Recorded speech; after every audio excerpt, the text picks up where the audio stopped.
Assalamualaikum warahmatullahi wabarakatuh. Alhamdulillahirabbil alamin. Assalatu wassalamu ala asyrafil anbiya'i wal mursalin sayyidina Muhammadin wa ala alihi wa man tabi'ahum bi ihsanin ila yaumiddin. Asyhadu an la ilaha illallah wahdahu la syarikalah wa asyhadu anna Muhammadan abduhu wa rasuluh. Allahumma arinal haqqa haqqa warzuqna ittiba'ah wa arinal batila batila warzuqna jatinabah. Ya Rabbana ghfir yassir iftah wahdina qarrib wa alif bainana ya Rabbana. Allahumma arhamna bil Qur'an wa 'allimna at-ta'wil wa faqihna fid din warzuqna fahman wa amalan wa maghfiratan wa ridhan wa thawaban wa jannatan wa ru'yatan. Qala Rasulullah sallallahu alaihi wa ala alihi wasallam, man aradallahu bihi khairan yufaqihu fid din.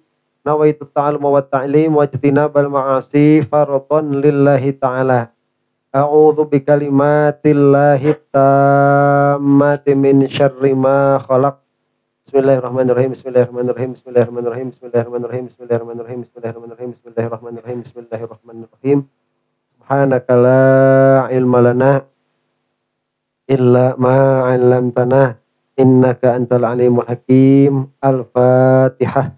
Bismillahirrahmanirrahim. Alhamdulillahirabbil alamin. Yaumiddin. Iyyaka na'budu wa iyyaka nasta'in. Ihdinas siratal mustaqim.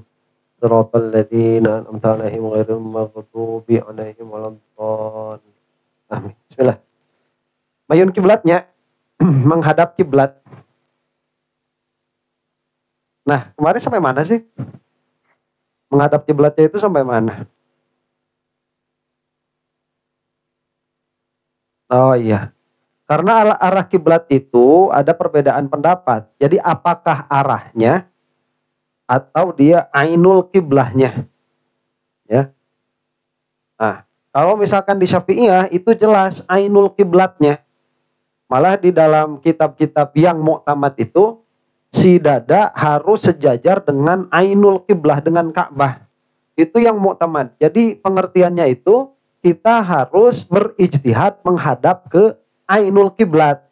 Karena kalau misalkan tidak ke ainul kiblat, maksud ke ainul kiblat itu bagaimana? Jika ditarik benang dari dada ke Ka'bah itu sampai. Ya. Dan kada ayyakuna mustahilan itu. Itu hampir-hampir mustahil adatan. Meskipun secara aklan itu bisa terjadi. Jadi ini adalah ijtihad. Kalau kamu misalkan sholat, beriktikadlah menghadap ainul kiblat, dan sebelum menghadap ainul kiblat berijtihadlah untuk sampai ke ainul kiblat, bukan hanya arah begitu. Nah, waqala fil bajuri istiqbalu qiblah ai istiqbalu ainiha la jihatiha. Menghadap kiblat yaitu menghadap ainnya kiblat, bukan arahnya kiblat.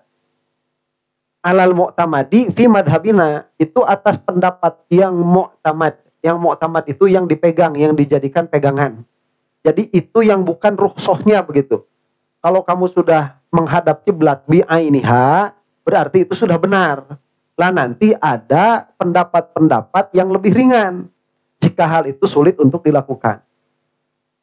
Yakinan fil qurbi, jika dekat harus dengan yakin. Jadi harus tahu kalau dia dekat, misalkan di Masjidil Haram atau di luar Masjidil Haram. Itu harus di hotel misalkan ya. Dan itu harus terlihat kiblatnya. Karena dia qorib. Jadi maksud yakinan itu secara pasti. Karena dia dekat. Nah, wa dhannan fil bu'di, jika jauh dengan zon. Makanya tadi ijtihad, kemudian kira-kiranya ainul kiblat di sebelah sana. Nah, wa dhannan fil bu'di, dan zon jika jauh, wal muradu bi ainiha jirmuha au hawa'uha al-muhadha. Ya, yang dimaksud dengan ainnya kiblat itu jirimnya atau hawanya. Apanya hawanya itu? Udaranya. Jadi dari Ka'bah itu ke atasnya udaranya itu masih kiblat.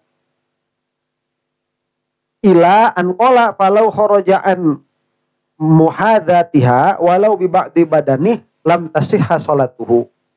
Sampai beliau berkata itu, jika seseorang yang sholat keluar dari sejajaran dengan kiblat, meskipun dengan sebagian badannya maka tidak sah salatnya. Walau imtadda soffun tawilun biqurbil ka'bati wa kharaja'an mahadatiha batalat salatul kharijina anil mahadah. Dan apabila ada orang kemudian dia itu sholat di luar Masjidil Haram, kemudian sholatnya itu berjamaah. Dan kalau sholat di Masjidil Haram berjamaah, kemudian softnya itu panjang, itu pasti ada yang tidak menghadap ke kiblat. Maka yang tidak menghadap ke kiblat itu dia sholatnya tidak sah. Misalkan nih sholat di luar Masjidil Haram, mana Masjidil Haram? Ini Masjidil Haram ya. Nah ini, kelak, acah mati. Saya Masjidil Haram, Masjidil Haram. Ya. Nah ini Ka'bah kan di sini nih, Ka'bah di tengah nih ya. Nah ini kalau sholat di luar Masjidil Haram, ini kan nanti softnya itu ke sini nih, lurus. Ini softnya nih, lurus. Nah yang ini pasti dia menghadap bukan ke Ka'bah, ya kan? Karena panjang melenceng dia. Itu sholatnya sudah tidak sah. Jadi harus begitu, harus melengkung, semuanya itu Syafi'iyah itu seperti itu. Ya karena tidak cukup hanya ke jihad, hanya ke arah tidak cukup. Tapi harus ke ainul kiblat. Baca di masa. Adek, terus. Baiknya. Kemudian baik. Dalam tesnya salat. Insya Allah nu acak-acaknya paling rambut banget mau acak-acakan insya Allah. Kudu gede-gede teuing. Walau imtada safu tabilun biqurbil ka'bati wa kharaja'an muhadatiha batalat salatul kharijina anil muhadah bi khilafil bu'di. Beda jika dia itu jauh. Fatasihhu salatuhum wa in qala saffu ma lam yamtadda minal masyriqi ilal maghribi. Jadi kecuali kalau dia itu jauh di Indonesia. Nah ini Ka'bahnya tadi, balik lagi. Nah ini Ka'bahnya di sini. Ini dia jauh di sana tuh di Indonesia. Nah, ini kan kalau panjang softnya, kalau softnya panjang, itu pasti ada yang tidak menghadap juga sama. Ya kan? Nah kalau softnya panjang, tapi itu tetap sah kalau dia jauh dari Masjidil Haram. Kalau jauh dari kiblat itu tetap sah. Selama yang satu belum sampai ke arah utara. Jadi selama seperti itu dia sah. Wala yajibu istiqbalul qiblati fi nafilatis safari raqiban kana au masyian illa fi ba'dil arkan. Dan tidak wajib menghadap ke kiblat di dalam sholat yang sunnah. Sunnah apa? Sunnah safar. Maksudnya nafilatis safar itu bukan sholat sunnah safar, bukan. Tapi mengerjakan sholat di dalam keadaan safar. Nah, ini sedang safar nih. Safar kemana? Ke Jogja. Nah, safar ke Jogja ini dia daripada membuang waktu lebih baik sholat sunnah. Nah, sholat sunnah di dalam perjalanannya itu dia tidak harus menghadap kiblat. Meskipun dia itu berkendaraan atau dia berjalan. Nah ini coba, ada orang berjalan itu bisa sholat sunnah. Ya. Bisa berjalan sambil sholat sunnah. Jadi menghadap kiblat dulu, Allahu Akbar. Kemudian dia jalan aja udah, kemana aja dia mau jalan itu. Jadi selama jalan itu Bismillahirrahmanirrahim. Alhamdulillahirabbil alamin. Ar-Rahmanirrahim. Enggak nyetir, ini jalan. Ini jalan. Dia lagi jalan tuh. Itu boleh, bisa. Lagi nyetir pun bisa. Ada nggak di kita kayak gitu? Ini mau jalan nih ke kantor desa. Lumayan kan, 2 rakaat sampai kan? Nah, ini jalan ke sana sambil sholat. Tapi waktu takbiratul ihramnya menghadap kiblat, kemudian dia sholat. Nah, itu rokiban kan au masyiyah. Berarti dia dalam keadaan berkendara atau dia dalam keadaan berjalan. Maka dia tidak harus menghadap kiblat kecuali pada beberapa rukun. Apa saja? 1 indal ihram, 2 indal ruku', wasujud lil masyi wa indas salam. Jadi tatkala takbiratul ihram dia harus menghadap kiblat, tatkala ruku' dia harus menghadap kiblat, tatkala sujud bagi orang yang berjalan itu pun harus menghadap kiblat. Jika dia rokiban mengendari kendaraan, dia sejalur dengan kemana kendaraan itu berjalan dalam keadaan ruku' dan sujudnya. Jika masyin, orang yang berjalan itu tatkala ruku' dan sujudnya harus menghadap ke kiblat. Iya, sujud biasa, sujud normal. Enggak usah pakai sejadah. Itu pakai sejadah itu bid'ah. Ya, pakai sejadah itu Enggak. Kalau sejadah yang sekarang itu beda ya. Ya, cuman kalau pakai tilam itu pakai apa? Pakai itu Rasulullah pernah pakai itu.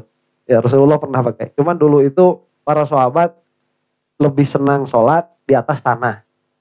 Kalau kita sekarang canggung kan, mana harus sholat itu di atas tanah, itu pakai karpet gitu. Kalau dulu masjidnya juga nggak ada karpetnya, itu dari tanah. Jadi kalau sujud itu di sini ada bekas-bekas tanah itu ada. Nah, nah makanya diusap. Kalau sekarang udah bersih, ya. Yang mau diusap apa? Kalau ilatnya hilang, berarti hukumnya hilang. Ya. Assalamualaikum warahmatullahi wabarakatuh. Assalamualaikum warahmatullahi wabarakatuh. Guru saya itu kan Muhammadiyah.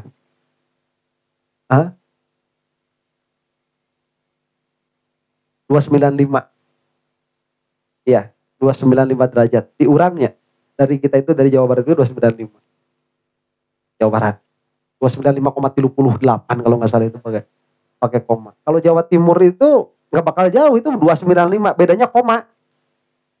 295 koma, 295 koma, itu udah susah, udah nggak ada alatnya kalau pakai koma-komanya itu udah nggak ada.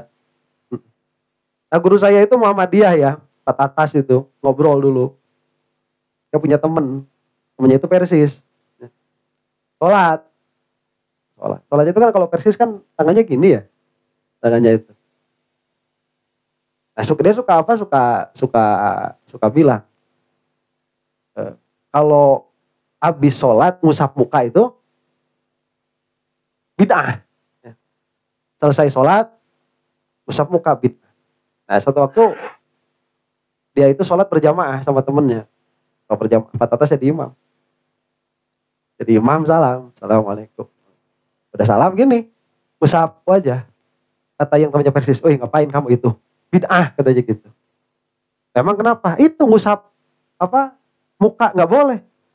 Emang siapa yang ibadah? Saya ini ngusap muka bukan ibadah. Loh kenapa? Liur ningali curug sia cenah usik-usikan wae. Ayo langsung aja liur. Liur aing ningali curug sia usik-usikan wae. Gitu. Jadi lain ku sabab non lain ku sabab ibadah. Sabab liur ningali curug usik-usikan. Ala kulli halin. Nah, wa inda salam dan tatkala mengucap salam. Jadi jalan, nah nanti di tengah jalan kalau mau ruku menghadap kiblat dulu, kemudian ruku, ya habis itu tidak, habis itu sujud. Selesai sujud 2 kali, rakaat kedua jalan lagi begitu. Nah, itu kalau ditanya sama tetangga itu nggak boleh jawab, batal. Kang kemana? Bersolat. Kalau ngomong ngamalkeun ilmu di Ustad, batal itu sholatnya. Ya, cobain kayak gitu. Insya Allah besok lusa langsung terkenal lagi. Muridnya Ustadz Angga sesat. Ada zaman, semoga ngamalkan ilmu orang. Coba sekali aja amalkan itu. Ya, ngamalin ilmu minimal sehari seumur hidup. Nah, kalau sholat wajib itu tidak boleh di atas kendaraan. Awas. Sholat wajib tidak boleh di atas kendaraan. Nah, ini banyak orang yang salah. Misalkan, pergi dari Garut ke Jakarta. Nah, ini mentang-mentang safar. Naik bis, atau naik mobil, atau naik kereta api. Nah, nanti di jalan, dia datang waktu zuhur sholat di dalam kendaraan. Itu tidak boleh, tidak sah. Sekali lagi, itu tidak boleh, tidak sah. Karena yang boleh sholat di atas kendaraan itu hanya sholat sunnah saja. Nah jadi kalau misalkan mau sholat wajib, itu wayahna ke masjid dulu. Ya, atau enggak bawa sejadah di pinggir jalan, enggak apa-apa. Daripada sholat di dalam kendaraan, karena itu tidak sah. Nah kecuali, kalau misalkan perjalanannya panjang, naik kereta api. Contoh misalkan seperti ke Surabaya. Nah ini kan dari mulai kita berangkat dari sini jam berapa? 6:30 pagi. Nanti nyampe sana jam 11 malam. Itu kalau dulu ya. Kalau sekarang nggak nyampe segitu. Nah jam 6:30 pagi berangkat. Itu kan nanti berapa sholat tuh terlewat di jalan itu? Sholat zuhur, sholat asar, sholat maghrib. Ya. Sholat isya bisa di tempat nanti. Nah berarti sholat zuhur, sholat asar ini dia harus turun di stasiun untuk sholat. Atau di pinggir jalan untuk sholat. Harus turun itu. Menghadap kiblat, harus sholat dengan sempurna. Nah, kalau sekiranya turun ini takut ketinggalan kereta, ya udah jangan turun. Tapi sholat di dalam kereta, kemana kereta menghadap, tapi itu sholatnya sholat dihormatil waktu. Nanti kalau sudah sampai ke tempat tujuan, harus diqodho. Ya, itu hati-hati itu. Enggak. Normal. Niatnya nggak ada usolli lihurmatil waktu, nggak ada. Normal. Usolli, cuman itu secara hukum dia lihurmatil waktu supaya tidak dihitung tariku sholat begitu. Karena kalau misalkan dia ya udah ngapain juga sholat lihurmatil waktu, lah nantinya pesana harus diqodho lagi. Nah kalau begitu berarti dia hukumnya meninggalkan sholat. Itu kalau ada polisi syariat itu bisa dipenggal kepalanya itu. Ya. Makanya sholat dihormatil waktu itu misalkan di dalam pakaian ada najis, ya pakaian ada najis sedang bepergian. Ini nggak punya ganti nih. Waktu zuhur udah mau habis, sedangkan kita nggak bisa jamak. Ya udah harus sholat, itu wajib sholat di situ. Dalam keadaan baju ada najisnya, ya udah biasa normal wudhu yang bisa dikerjakan kerjakan dengan maksimal. Lah nanti dia sholat, ya cuma sholatnya yang ke masjid lah ya, yang di masjid itu. Nah sholat, kemudian setelah sholat nyampe ke rumah ganti baju qodho. Begitu. Itu hurmatul waktu. Kalau dia tidak sholat nanti dihitung tarikus sholat. Dia dihitung orang yang meninggalkan sholat. Itu bedanya. Biasa azam wajib. Oh iya, waktu qodhonya kapan harus diazam? Harus diazam. Nanti saya qodhonya jam berapa? Ya, mau diqodho itu jam 8. Ya udah itu harus jam 8 ngerjain. Kalau jam 8 nggak ngerjain nanti azam lagi. Ya udahlah bulan depan. Enggak apa-apa, yang penting ada azam karena itu dia tarohi ya, bisa diakhirkan begitu. Harus ya, bisa diakhir.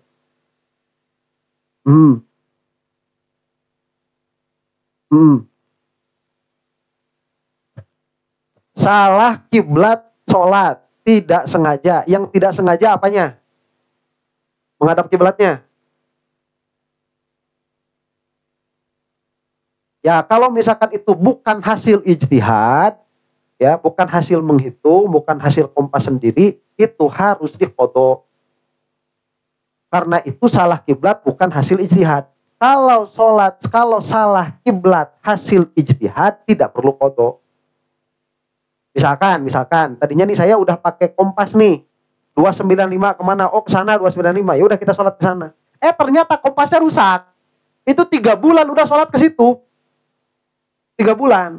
Nah pas beli kompas baru atau ada teman datang, dia ijtihad nggak sama. Kita bilang, lo bukan ke sana, kiblat itu ke sana. Kamu yang salah kata kita itu. Saya ini sudah ijtihad ke sana. Coba mana kompasnya sini, bawa lagi. Nanti dicek 2-3 kompas, ternyata yang benar ke sana. Berarti kamu salah selama ini sholat. Nah, salah selama ini sholat karena awalnya itu hasil ijtihad, maka tidak harus mengqodho. Tapi kalau dari awalnya asal-asalan kela.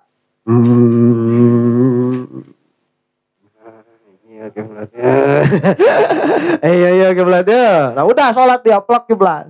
Satu waktu dia belajar fikih. Kata Ustadz harus ijtihad. Pakai kompas. Pas pakai kompas ternyata dibalik tadi itu kiblat. Patoknya iya. Ya kalau kiblatnya ke sana ternyata. Wah itu harus diqodho. Karena itu bukan hasil ijtihad. Ayo dia bertanya. Ya.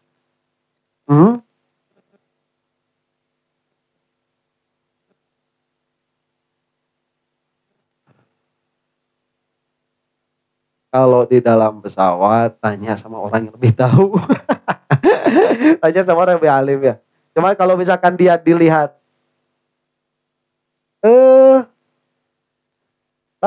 lamun ditinggal sebagai kendaraan. Ya, lamun ditinggal sebagai kendaraan, dia tetap harus foto hurmatul waktu. Jika dilihat itu sebagai kendaraan. Cuman ada yang memungkinkan, ada yang tidak kan begitu. Kalau udah di udara itu sudah tidak memungkinkan. Makanya kalau ihtiyaton karena ada syak, karena ada ragu, ihtiyaton hati-hatinya itu gimana? hurmatul waktu. Ada dikirikan di laut 3 jebur ya. 3 jebur. Kemudian wa kharaja'an batalat sholatul kharijina anil muhadza bi khilafil bu'di fatasihu sholatuhum wa in tala saffu ma lam yamtadda minal masyriqil maghrib. Wala yajibu istiqbalul qiblati fi nafilati safar. Udah tadi ini ya. Wa qala ba'duhum lam yajib wa inna ma yusannu lahu wa 'ala raqibi indal ihrami faqat. Wa qala ba'duhum, dan berkata sebagian ulama, lam yajib, tidak wajib menghadap kiblat tatkala ruku dan sujud bagi orang yang berjalan. Wa inna ma yusannu lahu, itu hanya disunahkan saja. Wa 'ala raqibi indal ihrami faqat, dan atas orang yang naik kendaraan, sholat sunnah safarnya itu harus menghadap kiblat tatkala takbiratul ihramnya saja. Ya kan bisa kan kalau takbiratul ihramnya. Ini kereta api ke sini. Misalkan naik mobil umum, naik kendaraan umum pun bisa. Naik kereta api misalkan. Ini kereta api ke situ. Kita cari aja kiblat dulu kemana. Oh, kiblat ke sana nih, langsung. Allahu Akbar. Itu kan sudah bisa. Ya udah biasa lagi. Nanti ikut. Nah, selanjutnya ikutin gitu. Ikutin kemana? Soalnya kalau misalkan nanti si kendaraannya harus ikut ke sana, masa kita ke sini gitu. Pak, puntennya abdi badai sholat heula. Iya, kereta api punten pang mengkol heula kan itu. Lah gitu balik.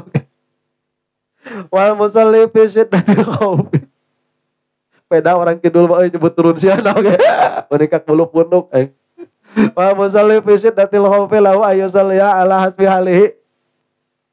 Dan bagi orang yang sholat tatkala sedang syiddatul khauf. Nah, ini sholat fi syiddatil khauf. Lahu ayyusalliya ala hasbi halihi.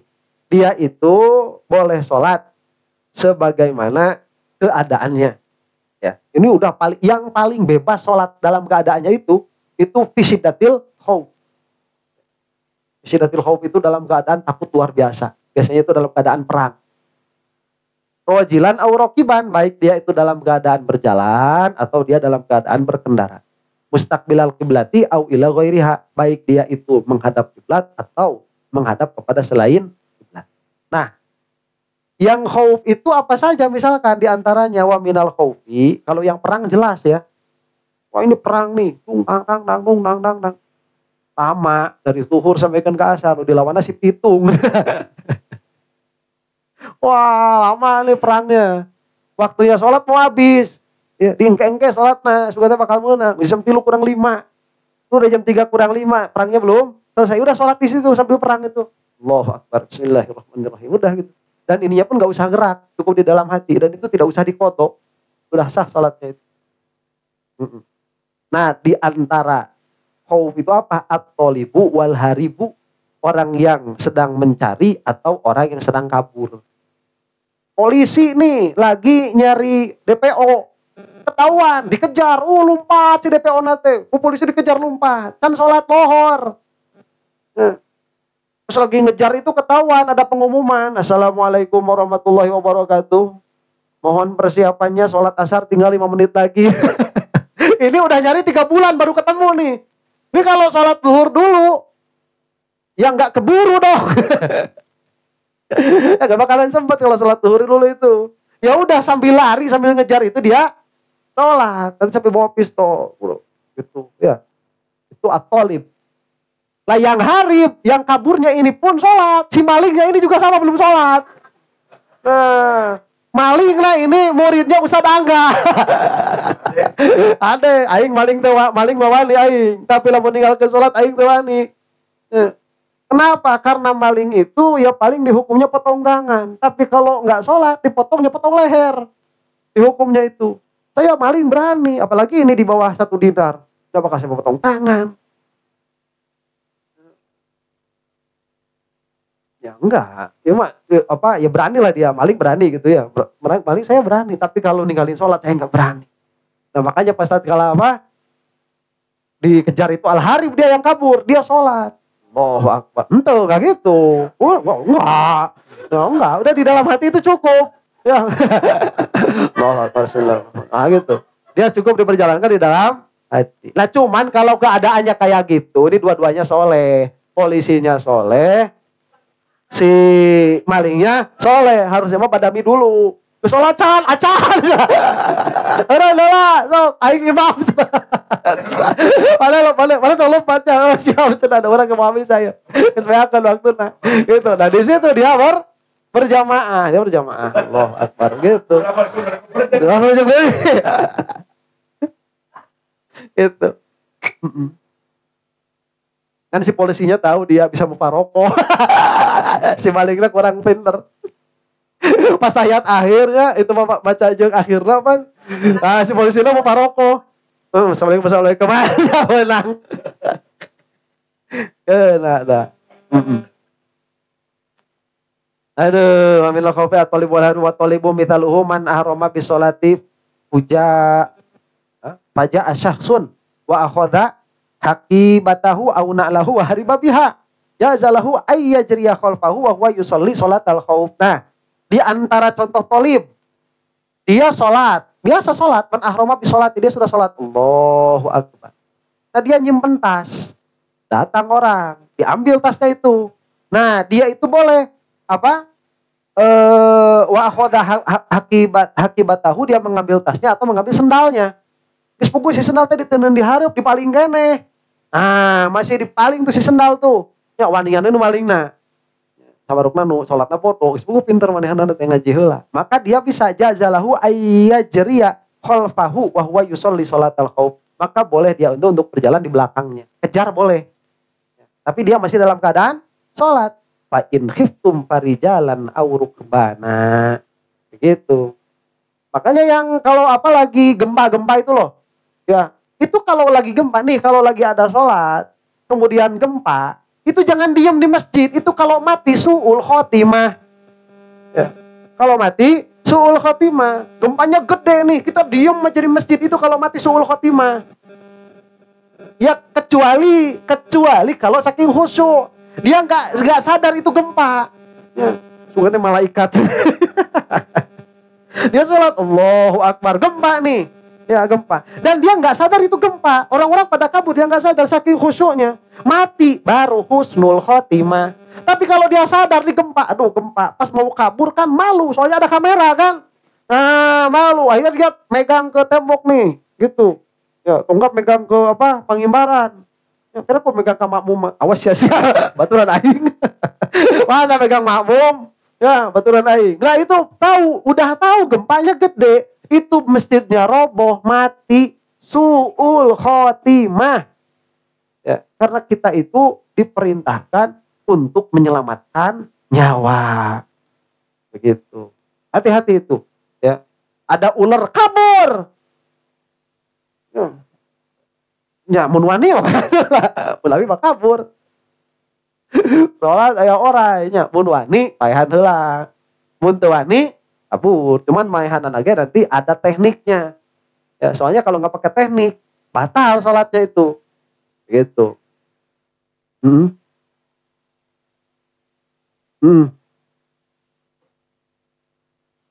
Betul lah.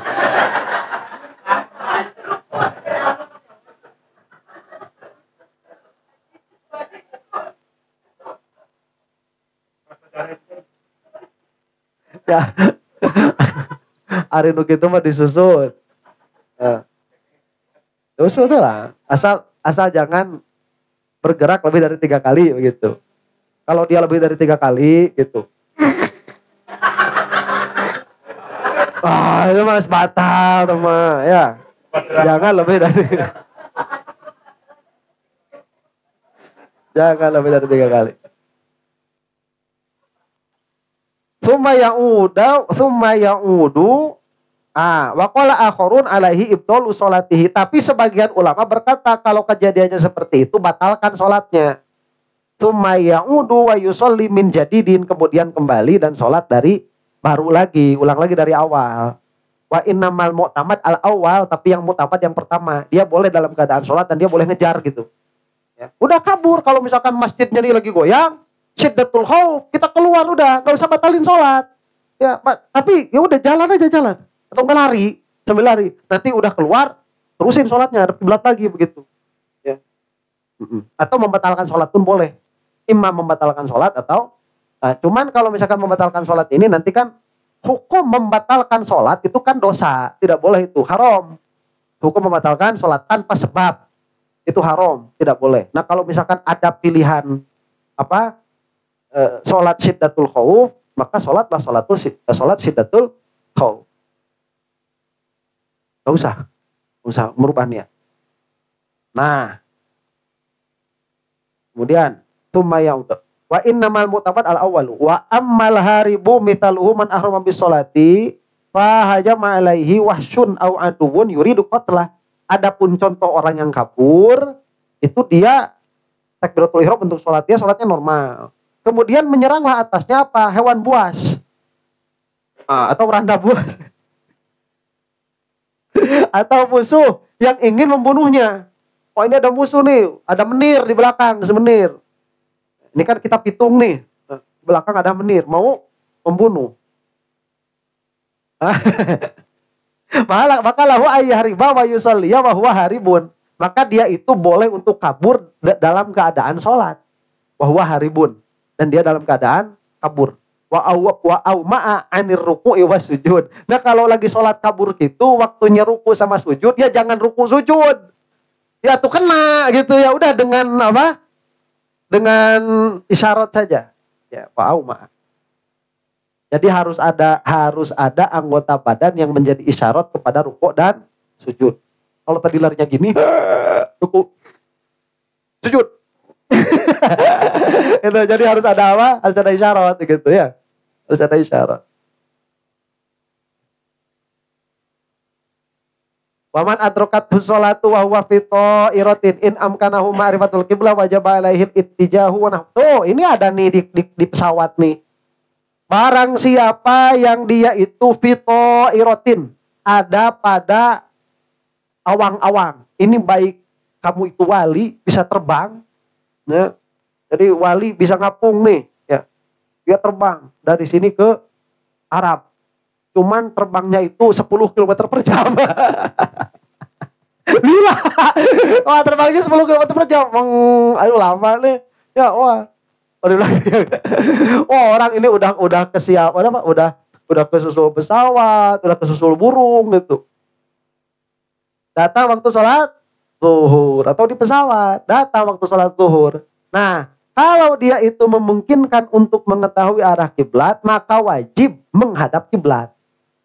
Wa illa sholla ala ayyi hayatin istata'a. Jika tidak mungkin mengetahui arah kiblat, maka sholat kemana saja dia menghadap. Lihurmatil waktu tuh, untuk hurmatul waktu, summa ada, kemudian mengulang lagi sholatnya.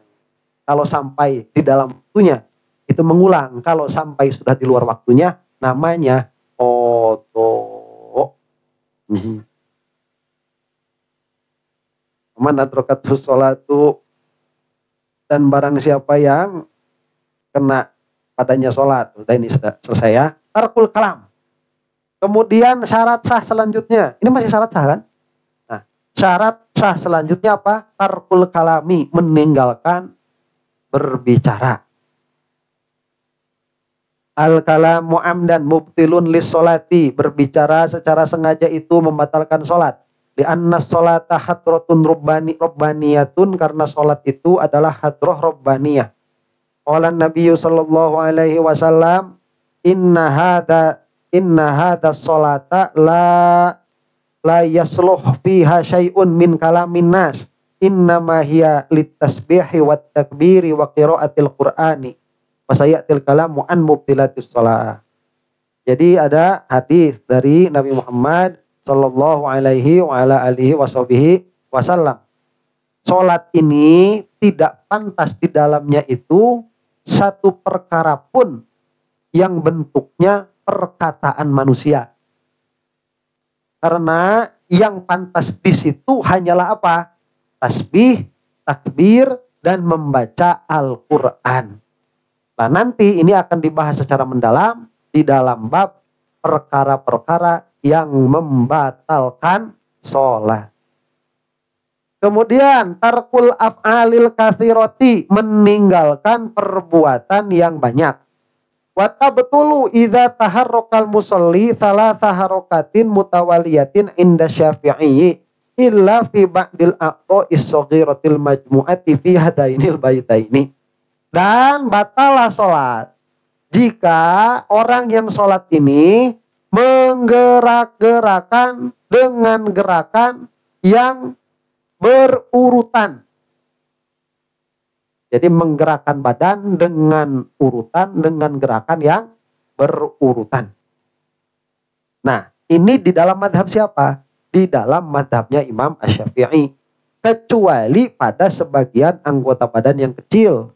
Apa saja anggota badan yang kecil itu? Ada nih baitnya. Mana baitnya nyanyi-nyanyi? Fasyafatun wal udhunu wal lisanu wa dzakarun wal jafanu wal bananu tahrikuhunna inta wala au kathur min ghairi udhrin fis sholati la yadur. Nah, apa saja itu? Bibir gerak-gerak. Ya kalau bibir nggak boleh gerak lebih dari 3 kali gimana mau baca ya? Nah gitu, tadi Pak Haji pan ininya kan ngucur. Nah bibirnya itu nggak apa-apa itu, daripada ke bawah ke sininya. Tandaian heula. Ya, tandaian heula Pak Haji tah. Itu. Pas sujud sikit. Wal udhun dan telinga, ya. Kalau ada yang bisa gerakin telinga itu, kalau saya bisa tuh, telinga aja gerak tuh, 1, 2, 3 bisa gerak saya. Nah itu kalau gerakin telinga itu nggak batal, ya. Kalau telinga gerak nggak batal. Apalagi lisan, ya, lidah pun nggak batal. Zakar, kanyut. Eta ge teu batal, salat subuh mangkreng kieu we nya napikeun ke si sarung teh kahareup tah. Usik, ong. Opal eta nahan kieu. Nahan kieu anu yang itu, ong. Itu tidak batal. Wal jafnu. Terus apa kelopak mata ya, itu pun enggak batal. Satu lagi apa ini? Saya enggak paham.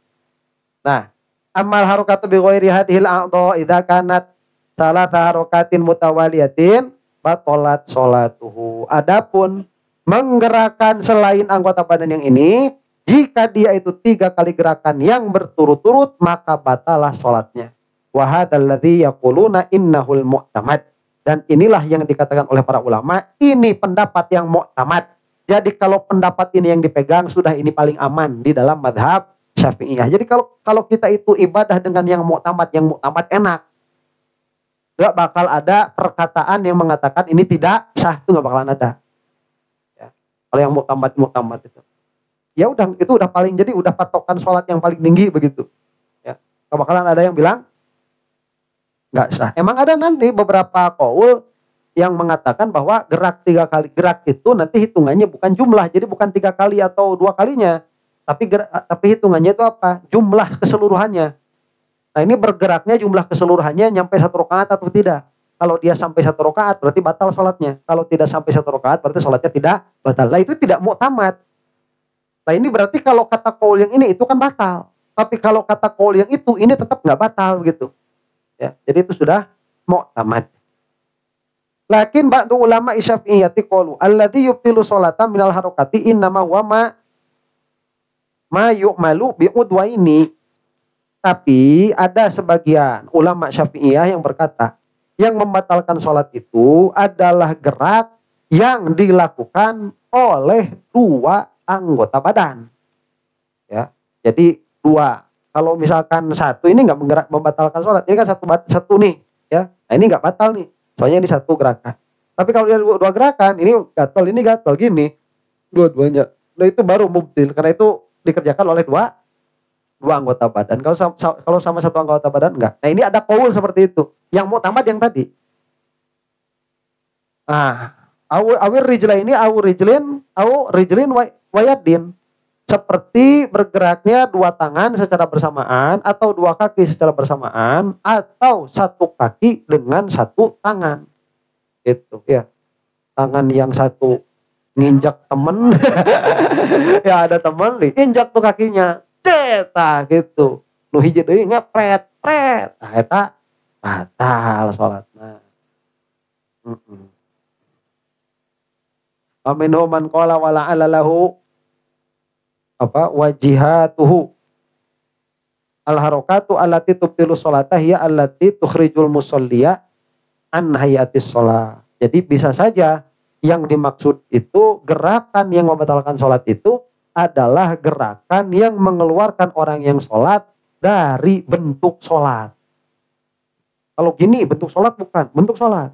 Kalau kayak gini di bawah dua-duanya bentuk sholat bukan bentuk sholat. Tapi kalau udah kayak gini, itu sudah bukan bentuk sholat. Itu udah batal gitu. Kalau udah keluar dari bentuk sholat. Kalau masih dalam bentuk sholat itu enggak. Oke, meh irit materi jika masih kitu heula wallahu a'lam bishawab. Ayo pertanyaan santai ya.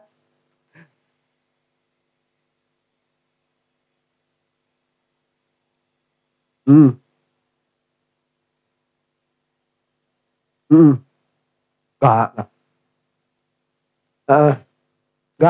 Enggak batal. Kalau misalkan tadinya di sini ya, tadinya di sini, pindah ke sini itu, enggak batal. Tapi lebih baiknya apa jangan. Pokoknya kan. Soalnya itu kan sunnah ya. Jadi jangan sampai kita itu mengejar perkara yang afdol, tapi ternyata ada qaul yang mempertanyakan keabsahan sholatnya begitu. Ya.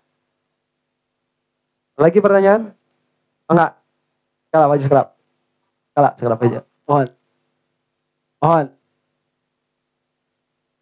Geserkan pantok. Lutupkan pantok. Ya pantona di mana? Digigir. Oh di payun. Oh nggak apa-apa udah. Ini pintu buka, daripada tibaduknya. Kurang dikitukan heula. Tenang, aman.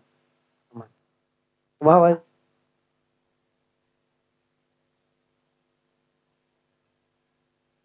Ya, asal gerakannya itu jangan lebih dari 3. Dan itu kalau ada kucing lewat, itu harus segera disingkirkan. Karena kalau terlalu lama itu batal sholatnya. Karena itu nanti ada najis di situ. Ya, ada najis di tempat sholat begitu. Bawa aja.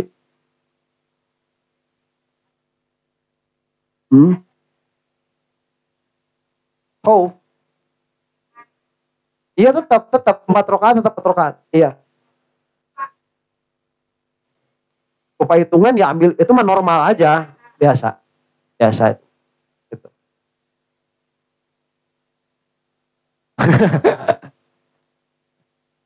Kalau ada tamu itu bagusnya itu dibiarkan karena kita nggak tahu caranya begitu.